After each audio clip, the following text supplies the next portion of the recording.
Hey everybody, welcome back to the Rebel Chumps channel. Today we're looking at a Korbanth Graflex 2.1 kit.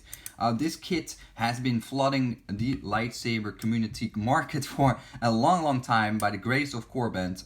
He has produced a lot of these hilts because of a majority of people that really wanted to get at least one or two different variants of the Graflex in an affordable way. And yeah, this is a really neat Graflex kit. It's not the best one out there. It's not the most accurate one. It's not the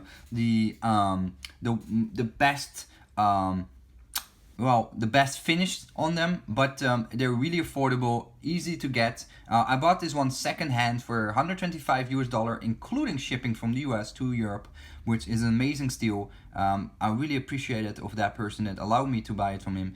And this will be installed with NeoPixel setup. And I just want to show up the empty hilt kit because we're gonna do this a lot more with different variants of hilts. We're gonna show off the hilts empty. We're doing a review of them, and then we're gonna do a review of them once I install them. And of course, the installs themselves you can follow live on my live streams. So here we go. This is the Graflex 2.1 kit. It's already in the ESB configuration. Now, of course, it's not the most accurate setup that we have here, and I'm not going to deep into that because you Graflex fans know a lot more than me, so I'm not going to burn myself on a topic that I'm not very knowledgeable, because there's a lot of people out there that know a lot about all the different Graflex variations that are used in the movie, and I'm not going to burn my fingers on that. So really nice setup overall. Let me remove or start showing the pommel first, and then we're going to remove the pommel. Let's do that. So this one is vented for sound. It doesn't have the stamping where it says Graflex and blah blah blah blah.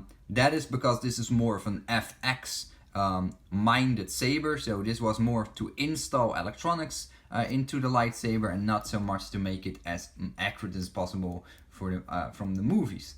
It has the T-strips on there. The person that I bought it from did already do all this stuff, so that's cool. I don't have to do that. The clamp card, the standard control section for the clamp card that comes with the kit.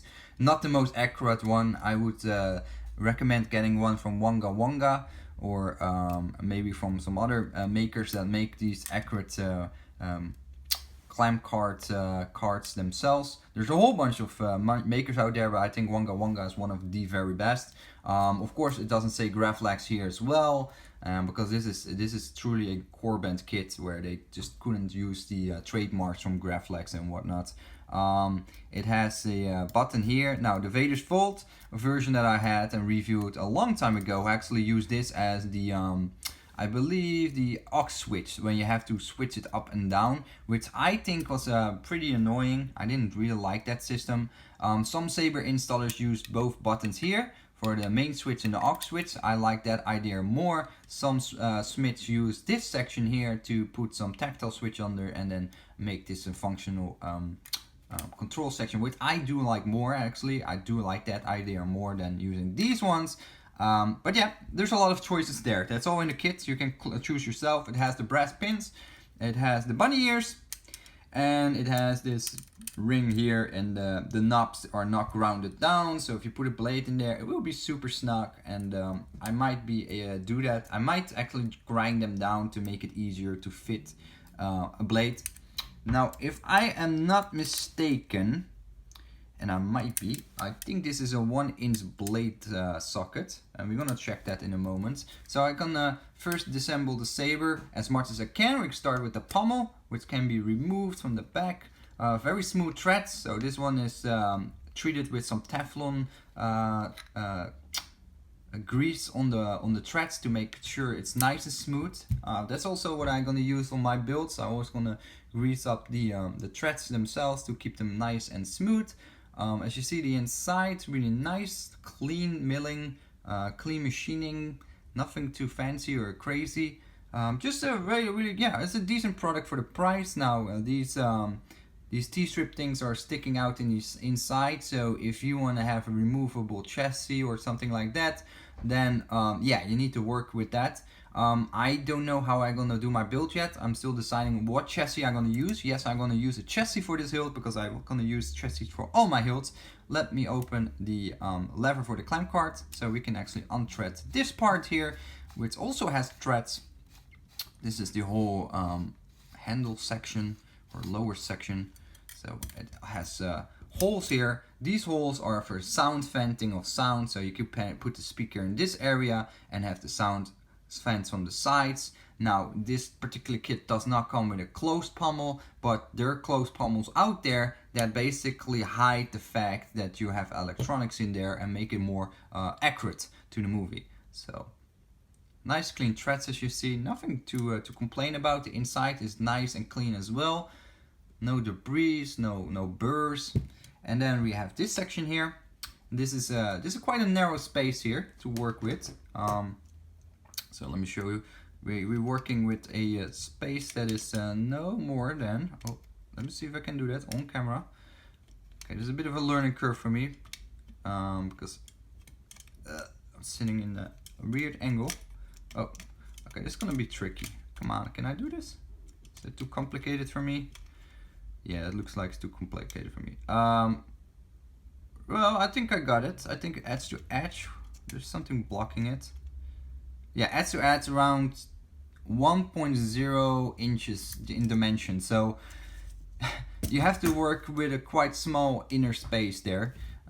So I have to figure out like how and what I'm gonna install it with, and if I need to have a different adapter or insert, because also those are available. There's you can do a lot of this this particular hilt. If I unthread this piece here, I don't have the Allen wrench keys yet. I need to purchase those. But if I unthread this piece, I can slide off this whole clamp card thing. And then you have this whole body here, which has a lot of heft in it, because that's the whole blade holder, the whole black piece here, which is the most of the weight, because it walks all the way down and it's in silver here. So it's just powder coated here and not powder coated there. But that's where the heft of the saber is. So it's a bit unbalanced. When you hold this lightsaber or the Graflex in general, you will feel it's a bit unbalanced in the hand. And that's because most of the weight is in this section here. And yeah, that's just the way it is. I don't really have an issue with that, because it does give you a very nice feel of the lightsaber. Oh, my battery is dying. Let me see if I'm still alive or online. Yeah, I think we're still online, and we have an ambulance going by. So yeah, it gives a really good heft to the lightsaber, and that's what I like, because it makes it a bit more realistic in terms of feel. And I think it's a really good kit. So if you can find them secondhand for less than $125 with shipping, for example, definitely jump on them. If you don't have an installer and you're looking for an installer, you can check with me. I might have a spot in the near future for you to do an install for you with a NeoPixel setup or whatnot. But yeah, overall, very nice kit from Korbanth. Korbanth himself, Randy, also have very often discounts like buy 3 get 1 free, or buy 2 get 1 50% off, and all that kind of stuff. So he has many discounts on his Korbanth products. So there's always a way to get these hilts really inexpensive, and they're really the better Graflexes out there if you compare it to the Ultra Sabers and Saber Forge variants that you have available, for example, for mass available. So anyway, guys, hopefully you liked this little video. Let me know in the comments what you think about it. I will do live streams on the weekly basis where I go through all the comments of you guys and basically reply you in a live stream, all your comments that you left on my videos. And it might be a question about a lightsaber, it might be a question about me, it might be something that you just want to share, think funny, whatever. I will go through those comments and actually reply them. I don't like to reply them in the chat, because I feel I want to make it more personal by actually reply them in a live stream. I think that's more fun. So yeah, guys, I definitely recommend getting a Graflex kit from Korbanth. They're really inexpensive, they're fun to play and tinker with. You can leave them empty as nice props to play with, so you don't have to get electronic install in them. That's not really a need for these kind of props either. They can be just static props as well. It just depends and comes down on what you think is most suited for your need for this particular hilt. And also let me know in the comments, what is your favorite version of the Graflex? Is that A New Hope, Empire Strikes Back, The Force Awakens, The Last Jedi, or maybe another variant? Let me know, because I'm really interested to know. For me, it's the Empire Strikes Back version, because I just love that movie. Anyway, guys, I'm gonna wrap it up. I appreciated you guys tuning in and watching this video. If you have any further questions, do let me know. I will cover the other Graflex versions as well, the 2.5. I believe there's also 3.0 and 1.8, 1.9 and 2.0, which are older versions. If I can get my hands on them, I will review them as well. Thanks for watching. Bye bye.